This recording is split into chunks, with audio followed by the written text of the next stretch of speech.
Dear students, today in this session we will learn about the concept of gene, certain terms like cistron, muton and recon. Along with that we will also learn a concept called as operon concept, which defines, in our operon concept you will learn about inducible operon, example lac operon. I am Dr. Lata, Assistant Professor, Department of Zoology, Maharadi Science College for Women, Bangalore. Now, the picture that you are seeing on this slide describes like how one gene triggers one structural gene results in the formation of an mRNA, and which in turn translates into certain amino acids or enzymes or proteins. Now in this first we will learn about the concept of gene, what a gene means and how do you define a gene, and then we will learn these different terms like a cistron, a muton and a recon, and we will learn what is an operon, and then we will understand what is lac operon. Now a gene, when you talk about, it is a region or a locus on a chromosome that encodes for a particular protein. So it is this gene which is responsible for the translation or formation of that particular protein. It is considered as the molecular unit of heredity based on the studies on inheritance of characters by Gregor Mendel in 1860. So we all know that characters get inherited from one generation to the other generation, and what carries these characters or is this genes. So we call them as unit of heredity. The human genome consists of more than 20,000 genes, and the main function of gene is to produce a functional protein in a process known as protein synthesis. Now when do we call a protein as a functional protein? When it is not inactive. Right, it is in its active form and it aids certain process of metabolism, you call it as functional protein. First, the gene is transcribed into an mRNA, and the mRNA is decoded in order to synthesize an amino acid sequence of a functional protein. So this is how a gene works. Now, in a gene you can consider a gene consisting of two components. One is the coding sequence and the other one is regulatory sequence. Coding sequence consists of the codon, which encodes the sequence of amino acids in a functional protein. The presence of introns interprets the coding sequence of eukaryotic genes, and due to the presence of large introns, eukaryotic genes are larger than prokaryotic genes. On the other hand, the regulatory sequence of the gene contains promoter region, the enhancers and inhibitors. The main function of this regulatory sequence is to regulate the initiation of gene expression. Okay, it is this regulatory sequence that controls the expression of a gene, which in turn means which controls the formation of functional protein. Now let us understand what is a cistron. A cistron is the nucleotide sequence that carries the information required by the production of the polypeptide sequence of a protein. Therefore, it resembles the coding sequence of a gene which codes for a single protein. This term cistron was proposed by Seymour Benzer in 1957 during his studies on the fine structure of genetic region in bacteriophage. Now that we have learned what a gene means and now we know the definition of a cistron, just to be more clear, here is the slide which tells you the difference between the cistron and a gene. Now, what is a cistron? We said it is a distinct sequence of nucleotides forming part of a chromosome the order of which determines the order of monomers in a polypeptide or a nucleic acid molecule which a cell may synthesize. Whereas a gene, it is the section of a DNA or RNA molecule that codes for a specific polypeptide in protein synthesis. Now, a cistron is always made up of DNA, whereas a gene can be made up of either DNA or RNA. And a cistron consists of both coding and regulatory sequences, whereas a gene consists only the coding sequence. Now, this cistron can be transcribed into an RNA molecule, whereas a gene transcribed and or translated into a polypeptide sequence of a gene. And a cistron may be encoded for several proteins, whereas a gene can produce a single protein. So, this gives you a clear picture of what is a cistron and a gene. That means one gene means that will produce one single protein, whereas when you talk about a cistron, one cistron means it is one segment, right? So, in that it will have many genes that can code for different kinds of proteins. I hope this is clear to you. Moving on, let us understand what is a recon. A recon, here it stands for recombination, so it's a small portion of the cistron which can undergo or which is capable of undergoing recombination is what we call it as a recon. So, we defined recon as the smallest unit of cistron that is capable of undergoing recombination. Now, recon can be recognized via changes resulting in the amino acid sequence. Like, when will you know that there is a certain recombination has taken place? Only when you analyze or when you look at the amino acid sequence that has produced, and when you receive or when you see an hybrid kind of a sequence, then you realize that some recombination has taken place within the cistron, and this smallest portion of the cistron which can undergo this process of recombination is what we call it as a recon. And it can also be identified through the nucleotide sequence of the cistron. So, on the other side of the slide we have given a diagrammatic representation of how this recombination take place. And this recon is larger than a muton. Now, what is a muton? We said recon is the smallest unit that can undergo recombination. Similarly, muton is a term used to that portion or that region of the cistron which can undergo mutation. We will discuss it now. So, I hope you are clear with what is a recon. Now, muton. Muton is a small unit of mutation in a gene. That means it is the smallest portion of a cistron which can undergo this mutation. Now, mutation could be anything, like it could be a change in a single nucleotide, or it could be a change in several nucleotides in a gene sequence. So, it can either be a single base, or it could be a change in few bases, since a mutation can occur due to one base replacement or several bases. Hence, a single nucleotide is the smallest muton. And in this context, we said that the recon is larger than a muton, because a single nucleotide cannot undergo recombination. Obviously, when recombination is occurring, it will be little larger than single nucleotide. So, recon will always be larger than a muton. So, when you compare it with a cistron, recon and a muton, muton is the smallest, then comes the bigger one, the recon, and the biggest of all, the cistron. So, I hope you are clear with these three terms or four terms: gene, cistron, recon and muton. So, this gives you a comparison between what is a muton and what is a recon.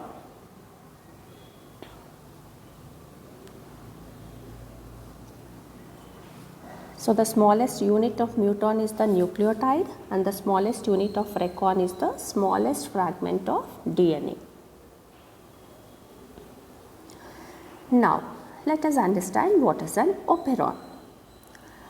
A operon is a group of functionally related genes in prokaryotes which forms an operon, which consists of multiple protein coding sequences transcribed together. Only one promoter is responsible for the initiation of the transcription of an operon. Therefore, a single mRNA molecule is produced which is called polycistronic mRNA that can synthesize several functionally related protein. As the name suggests, it is called polycistronic mRNA. Poly means many. That means from this cistron you get many proteins which has been formed from this mRNA, and hence the name polycistronic mRNA.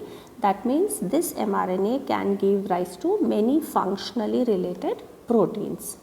However, eukaryotic mRNA consists of a single protein coding region, and hence it is called monocistronic. Mono means single. So, in case of eukaryotes, in a eukaryotic mRNA, that give rise to only one functional protein, and hence it is monocistronic, whereas in case of prokaryotes the mRNA is polycistronic, giving rise to many functional proteins. Now, this is how a lac operon look like. Now, why the name lac operon? Operon means we understood that it is a cluster of genes, and this cluster is controlled by one regulator region. So, when you talk about a operon, you will find a regulator region which consists of the promoter and the operator, and then you will find structural genes. So, these structural genes are the ones which in turn give rise to a particular protein, and their expression is controlled by the promoter and the operator, or the expression of structural genes is regulated by this regulator region. This promoter and operator decides whether this structural gene should give rise to a certain protein or not. So, this cluster is what is called as a operon. Now, why the name lac operon? Why? Because the on and off of this operon is triggered by the presence or absence of lactose, and hence it is called as lac operon, and this is studied well in E. coli. So, in this lac operon, what happens? The presence of lactose triggers the awning of this operon, wherein the structural genes produce the necessary proteins, whereas when in absence of lactose, the structural genes will be inhibited by this promoter or the operator, so that the proteins are not synthesized. So, this gives you a schematic representation of what lac operon is all about.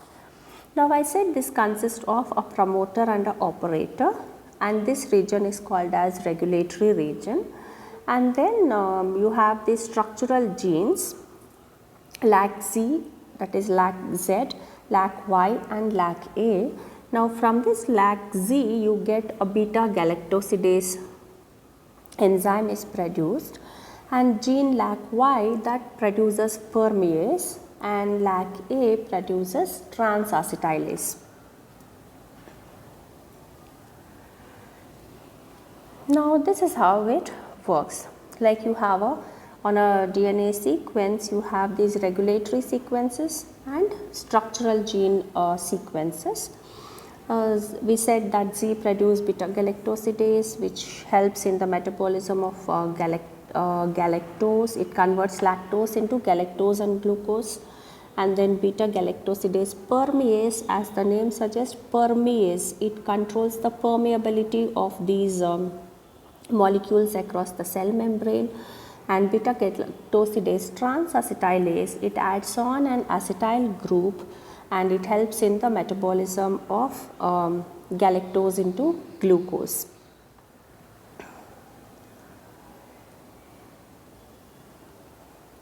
Now, this is one more schematic representation of how this lac operon works.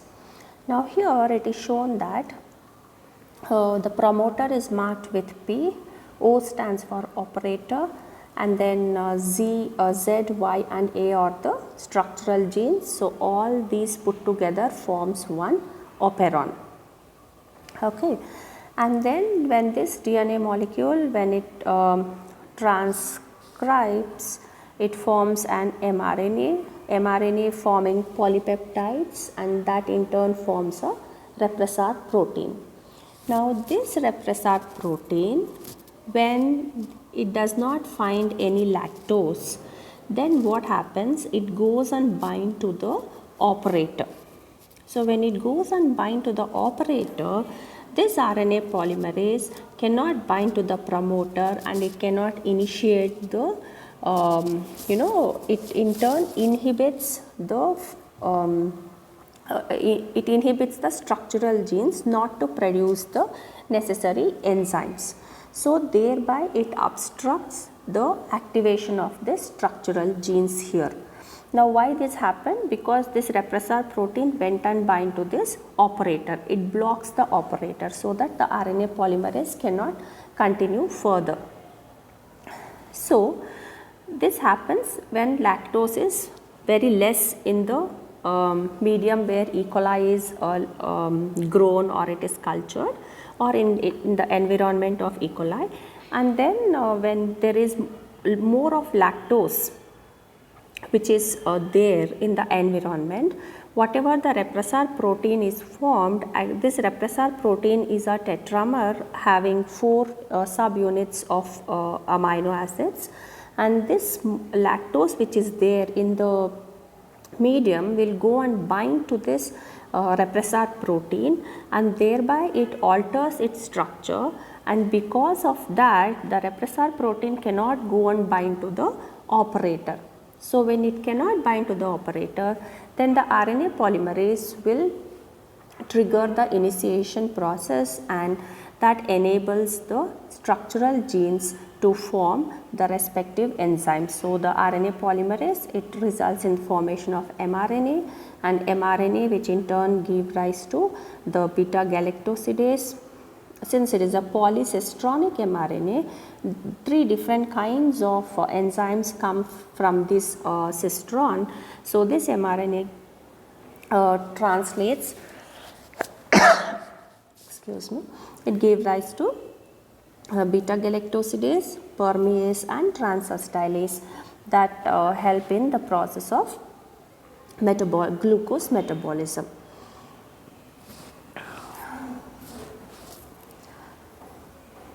Now this slide gives you an overall summary as to how this lac operon works in absence of inducer and in presence of inducer. Now what is the inducer here? Lactose is the inducer, and when lactose is absent, what happens? The mRNA is produced and then the repressor protein is formed. Since there is no lactose in the medium, it goes and binds to the operator, thereby it blocks the transcription of the structural genes, and as a result you don't find any enzymes being formed by this LAC-Z, LAC-Y and LAC-A. Whereas in presence of inducer, when there is when there is a presence of lactose, whatever the mRNA is formed, it cannot go and bind to the operator. Why? Because the lactose which is there, that forms an inducer repressor complex, and because of this binding it alters the structure of this repressor protein, and hence it cannot go and bind to the operator, rather it is held with the inducer itself. And because of that, the RNA polymerase helps in the transcription of this whole cistron, and it gives rise to a polycistronic mRNA, and this LAC-Z will form beta galactosidase, LAC-Y will form permease, and LAC-A will form transacetylase, and thereby it completes the transcription and translation of LAC structural genes. And when such phenomenon occurs, or when it happens, we call this as the LAC operon to be on, and in the previous case when the inducer is absent and when there are no enzymes produced from the structural genes, we call that as the operon to be off then. So when the operon is off, you won't get any enzymes being formed by the structural genes, and in presence of inducer the operon will be on, and that results in the formation of 3 different kinds of enzymes. So this is how lac operon works. And there is also one more concept wherein the cyclic AMP comes and binds to this repressor protein, and that in turn triggers this binding of inducer repressor complex, and which in turn triggers the structural genes. So this explains lac operon. So thank you for listening, and these are the references from which the content is taken and the pictures are taken. Thank you for listening.